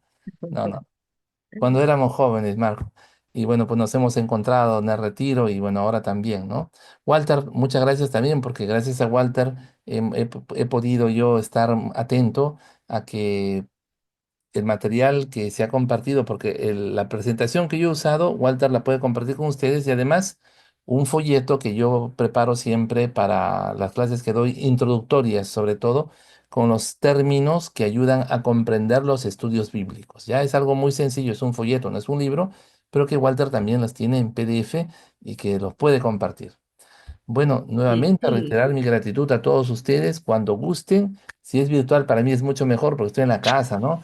Estoy sin zapatos, y así puedo estar tranquilo y puedo compartir con ustedes algo de lo que el Señor me ha concedido aprender. Gracias de corazón y hasta la próxima Estimado, oportunidad. estimado Gracias. profesor. Walter, ¿tiene antes unas palabras, unas recomendaciones que dar a Sí, la sí, Sarelita, gracias. Tiene la palabra? Gracias por el pase. Solo unos minutitos nomás para darle el pase también a Ismael David, esas palabras que son necesarias desde la dirección. Estimados colegas, eh, agradecerles por su participación el día de hoy. No obstante, se ha generado un grupo de WhatsApp de todos los que estamos participando aquí. En este momento yo voy a escribir mi número en el chat, por favor, si lo pueden consignar, em, con la finalidad de que puedan ustedes escribirme, aquellos que aún todavía no se han registrado de manera formal, y a través de este envío que puedan hacer ustedes también regularizar este grupo de WhatsApp, ¿no? Yo estoy profundamente agradecido, con mucha expectativa, tanta pasión por aprender de la Sagrada Escritura, con una eminencia que pienso yo estamos de lujo en este momento, ¿no? Gracias, Padre Raúl, a esta convocatoria, y dejo yo en realidad las palabras finales a nuestra querida directora. eh, eh, Finalizando este momento, ¿no? Miss Medalita, adelante. Gracias, gracias, profesor Walter, Sarela, Yanina, ¿no? Giovanni, que están presentes, Marco, hermana Marlene, presente el día de hoy, con los coordinadores también. Gracias, padre Raúl, nuevamente por esta presencia. Ya sabe usted que es de la casa, ¿no? Ya tiene que ser, ya es castrense prácticamente, porque por el apoyo que usted siempre nos brinda. Y hemos empezado este año con vuestra presencia y queremos seguir contando también con su apoyo porque necesitamos nosotros también actualizar un poquito, recrear también un poquito todo lo que es parte de nuestra doctrina católica. Es muy necesario, somos docentes de educación religiosa y yo he ido leyendo las preguntas que han puesto los profesores hoy día, ¿no? En la última parte, ¿no? Han hecho varias preguntas y vamos a tratar de transcribir estas preguntas realizadas por los docentes en la última parte y alcanzarle también a usted, porque ya Walter va a ser un grupo interesante del curso de capacitación doctrinal para que esta también pueda ser retroalimentada por usted, porque sí sé que la virtualidad del tiempo es muy corto, no nos ayuda, no apremia, pero es necesario ir paso a paso, es necesario entenderlo desde sus orígenes, comprendiendo el origen, ¿no? de esta sagrada escritura y cómo se inicia y el lenguaje, los géneros literarios, será mucho más fácil para nosotros hacer comprender a nuestros estudiantes cuando hay preguntas, ¿no? Y estas respuestas sean mucho más de repente acertadas, ¿sí? Podemos tener muy buenos docentes de educación religiosa, pero hay cosas que tenemos que ir profundizando y recreando, actualizando. Por eso se está dando en este 2025, este primer bloque de cursos, ¿no? De nuestra doctrina para fortalecimiento académico también y doctrinal de nuestros queridos docentes. Y gracias a los capellanes, porque han estado dos capellanes también presentes que han dejado las preguntas y también le vamos a poner padre Raúl para plantearlo, ¿no? A usted. Gracias por esa presencia suya, por esta experticia y ese manejo, porque es parte de vuestro trabajo también en la universidad, con los chicos. Entonces, gracias por ello. Que Dios me lo bendiga siempre y que por favor Gracias, la gracias. disponibilidad también con esa disponibilidad generosa para nuestra labor y nuestro trabajo. Gracias mil Gracias. por ello. Gracias a Gracias, Mime Dalí, por sus palabras. Hemos iniciado, estimados maestros, este encuentro poniendo en manos de Dios este proyecto de formación teológica y doctrinal. Y no podemos irnos sin poner en manos de Dios la finalización de esta capacitación bíblica y seguirle pidiendo que nos ilumine porque esto continúa. Hermana Marleni, tiene usted la palabra para dirigir la oración final. Gracias, Miss Sarela, gracias, Padre, y a todos los docentes que hoy nos han acompañado. Siempre al finalizar el día le agradecemos a Dios y nos colocamos bajo la protección de nuestra Madre, la Virgen María. En el nombre del Padre, del Hijo y del Espíritu Santo. Amén. Santa María, modelo de todo educador, Maestra de Jesús, enséñanos a transmitir los valores del reino.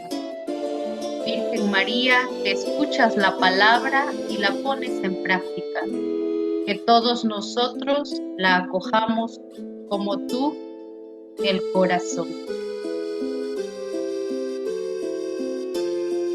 Mujer morada de Dios, bienaventurada, feliz, dichosa, porque creíste, porque fuiste pobre.